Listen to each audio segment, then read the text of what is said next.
Hello everyone, this is Mike from Techliy. Hope you're having a fantastic evening.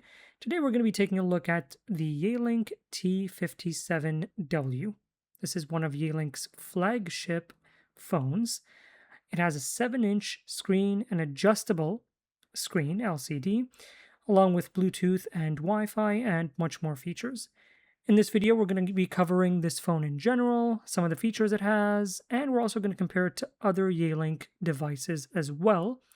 On the side, we do have the Yealink EXP50 expansion unit connected. We'll also going to be exploring that later in the video. Taking a closer look at the phone, we have the typical Yealink layout. We have the numpad over here. We also have the volume. Now this is important. After you set up the phone, a lot of people aren't sure how to raise or lower the ringtone volume, and you can actually do that here. You can see here it's now louder or lower.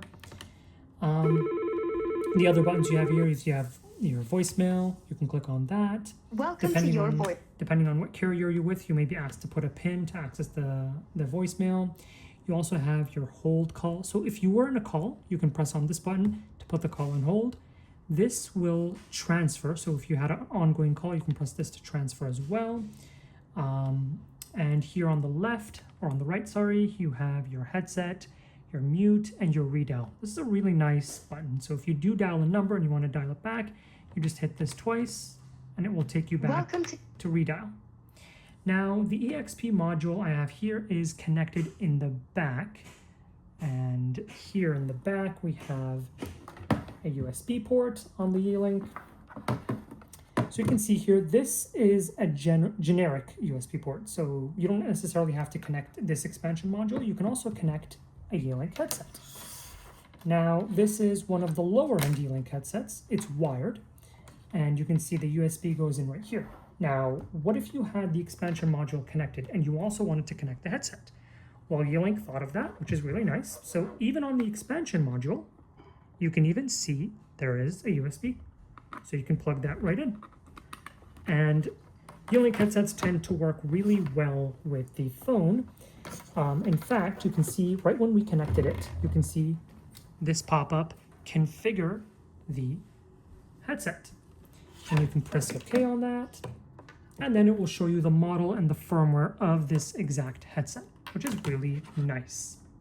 Another great advantage with this model is that it also supports other headsets. This is a very popular Jabra headset.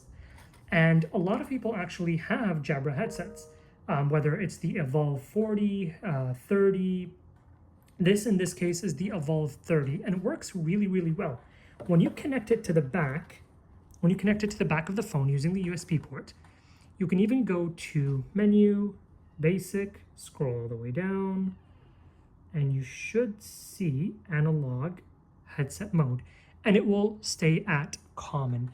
Now, even if the model of the Yealink headset that you're using isn't showing up here, that still means it is supported, or it will just switch to Common, which does mean that it is still supported. We tested a lot of headsets, a lot of different Jabra headsets, and they are supported. Some are not. We'll have a list later published on what is and what isn't. But the really cool features is it just works exactly the same as the Yealink. So you can press here to turn on the headset, so to make sure that it works. And the really cool thing is, if we were to call, you can actually see this is blinking right here, and you can pick up the call just as easy as clicking on the control unit here, and it works really well. Okay, and you can also click again to close the call. Now, if you do mute, this particular control unit doesn't mute the phone, it actually only mutes the headset, so you do have to watch out for that. So make sure you're always unmuted and you do mute from the phone itself. The volume, unfortunately, does not work, so you can only pick up calls. And this cord is pretty long, so if we were to unlatch it, it's pretty long. So if the phone wasn't close to you and you had this headset or any Jabra headset on, it's really nice to use. One thing I did want to note is this does have Bluetooth. So just a quick note, any Yealink model that you're going to purchase, anything that ends with a W, and I'll have this on the screen, anything that ends with a W means that it has Wi-Fi. If it doesn't end with a W, it ends with a U or another letter, that means it doesn't include Wi-Fi and Bluetooth. This phone is the T57W, which does include Wi-Fi and Bluetooth. Now, I wouldn't recommend using a Bluetooth headset with this phone as much. From our past experience, we have used Bluetooth headsets, but they're not really reliable. They tend to disconnect sometimes. Even Wi-Fi. Wi-Fi is really good and really stable on this, but we would always recommend an Ethernet cable as it is much more stable. Some of the other features we have, and if you go to the menu right here and open up features, is you can select to always forward. So if you know you're going to be out of the office and you want to forward to your cell phone, for example, you can set forward. There's also call waiting, auto answer, DSS key. I don't recommend you set up the DSS key here. And what the DSS key, by the way, here is, you can probably see I have speed dials on the left and on the right, and we can even expand with the more button to see more. You can set these up on the phone themselves, but I wouldn't recommend it. It's much better to set these up on your portal.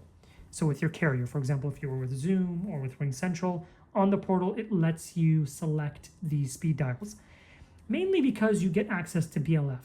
And I'll show you on the screen what BLF is. So say, for example, Dylan had a phone call. We will see in red that his user is occupied, meaning he has a call at the moment. So that comes in really useful. So if you want to call someone and you want to check if they're on call or not, it will show you either green or red. And I'll show you a demonstration on the screen now. Now, another thing I wanted to show you was the wallpaper. Now, we are working on making a video or a blog that will show you how to make custom wallpaper. This is custom to our company, Techliy. It's not that hard to make them, but we are working on that. And by the way, guys, we do sell these phones on our website. We are here in Canada. We sell at very competitive pricing. In fact, we also have wholesale. We pretty much have the lowest pricing, actually. And we even offer the Yealink EXP50 expansion and a lot of other phones. Although this isn't a comparison video, I did want to visualize the other very, very popular models amongst the best sellers, really, from Yealink. Starting off with the base lower end, the T33G.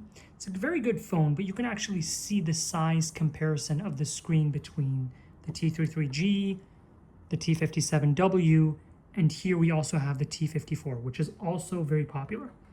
And the price ranges between 100, 200, and then around 350 for this model. And you can tell how visually apparent this screen is.